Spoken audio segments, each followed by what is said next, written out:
법원의 구속영장 기각이 이렇게까지 정치 공세의 도구로 악용된 적이 있었던가? 더불어민주당이 15일 박성재 전 법무부 장관의 구속영장 기각을 두고 보여준 반응은 헌정사에 남을 만한 사법 압박이자 입법권의 폭주입니다. 법원이 내린 판단을 두고 내란 옹호, 법원의 반격, 내란 전담 재판부 설치까지 언급하는 것은 정당한 비판이 아니라 사법부를 협박하고 길들이려는 노골적 시도입니다. 민주당은 지금 스스로를 개혁 세력이라 부르지만 실제로는 사법 질서를 유린하는 권력 남용 세력으로 전락하고 있습니다. 정청래 대표가 최고위원회의에서 법원이 내란을 옹호한다고 발언한 것은 민주당의 조급함을 여실히 보여줍니다. 박성재 전 장관의 구속영장 기각은 죄가 없다는 의미가 아니라 구속의 필요성이 부족하다는 법적 판단일 뿐입니다. 헌법이 보장한 인권의 최소한이자 사법 절차의 기본 원칙을 따른 결정입니다. 그런데 이를 내란 옹호로 몰아붙이는 것은 법의 언어를 정치의 언어로 오염시키는 행위입니다. 김병기 민주당 원내대표는 법원이 내란 공범들을 감쌌다고 주장했습니다. 전현희 최고위원은 내란 영장 전담 법관을 포함한 내란 전담 재판부를 설치하라고 요구했습니다. 심지어 박주민 의원은 이를 특별재판부로 확장하자고 주장했습니다. 사법의 독립을 송두리째 부정하는 위험한 발상입니다. 마치 자신들이 혁명위원회라도 된 듯 법관을 통제하고 재판 방향을 정치적으로 설계하려는 시도입니다. 이것이야말로 민주주의의 파괴입니다. 법원이 판단한 핵심은 명확합니다. 위법성 인식의 정도와 행위의 불법성이 다툼의 여지가 있다는 것입니다. 즉, 당시 상황에서 박 전 장관이 내란 행위에 고의적으로 가담했다고 단정할 수 없다는 것입니다. 또한 도주 우려나 증거인멸의 가능성도 없다고 봤습니다. 이런 판단은 전혀 특별하지 않습니다. 오히려 형사소송법의 원칙에 충실한 평범한 결정입니다. 구속은 형벌이 아닙니다.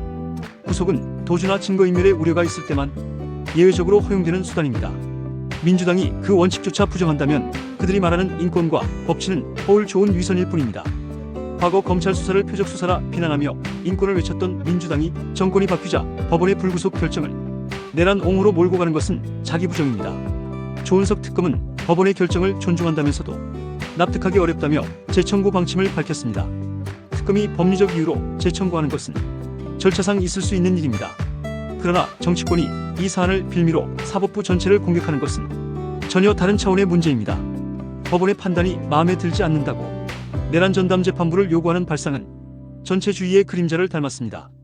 이재명 정부와 민주당은 지금 권력의 칼을 사법에 겨누고 있습니다. 과거 이재명 대표의 재판을 온갖 꼼수로 지연하며 검찰을 향해 정치보복이라 외치던 세력이 이제는 법원이 자신들의 의도에 맞지 않는 결정을 내리자 내란 옹호라 부릅니다. 이 얼마나 선택적인 분노입니까? 자신들의 재판이 늦어지는 건 방탄이고 남의 영장이 기각되면 반역입니까? 이중잣 때도 이쯤이면 국민을 우롱하는 수준입니다. 더불어민주당은 기억해야 합니다. 법원은 여당의 하급기관이 아닙니다. 대법원은 정당의 지침을 따르는 기관이 아니라 헌법에 의해 독립된 사법권의 최후 보루입니다. 지금 민주당이 벌이는 대법원 압박은 단순한 정쟁이 아니라 사법 쿠데타에 가깝습니다. 헌정 질서를 근본에서 흔드는 행위입니다. 이재명 대통령이 진정 민주주의의 수호자를 자처한다면 이런 위험한 언행부터 제지해야 합니다. 그러나 현실은 정반대입니다. 청와대는 침묵하고 여당은 격앙돼 사법부를 향해 돌을 던집니다. 법원이 내란을 옹호했다는 정청래 대표의 발언을 제지하지 않는 순간 이 정부는 스스로 법치의 파괴자임을 인정하는 셈입니다. 더불어민주당이 그렇게도 강조했던 사법개혁이 결국 이런 모습입니까? 자신들의 뜻에 맞지 않는 법관을 향해 전담재판부를 설치하자는 발상은 북한식 인민재판과 다를 바 없습니다. 이것은 개혁이 아니라 복수입니다. 정의가 아니라 통제입니다. 그리고 그 끝은 반드시 사법의 붕괴로 이어질 것입니다. 국민은 지금 내란이 아니라 내란 프레임 정치에 지쳐 있습니다.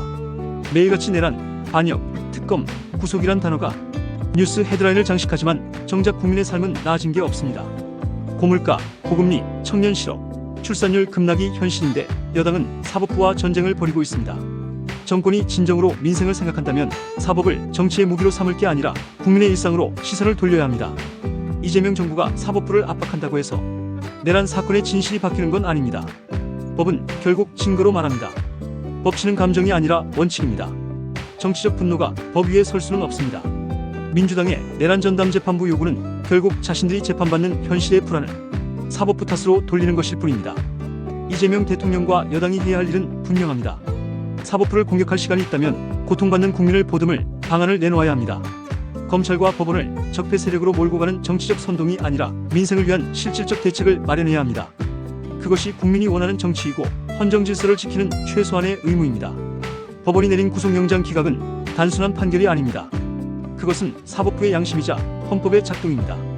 법치주의가 살아있음을 보여주는 최소한의 신호입니다. 민주당은 이 결정을 계기로 다시 한번 스스로를 돌아봐야 합니다. 내란을 외치며 사법부를 협박하는 정치가 아니라 국민의 상처를 어루만지는 정치로 돌아와야 합니다. 국민은 어리석지 않습니다. 정치가 아무리 법원을 흔들어도 진실은 결국 법정에서 밝혀질 것입니다. 그리고 그때 국민은 기억할 것입니다.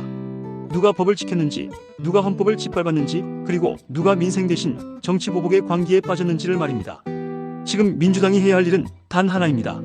내란 전담 재판부 운운하며 사법부를 겁박할 시간에 무너진 경제와 피폐한 민생을 일으키는 데 힘을 쏟는 것. 그것이 진짜 개혁이고 국민이 바라는 정치입니다.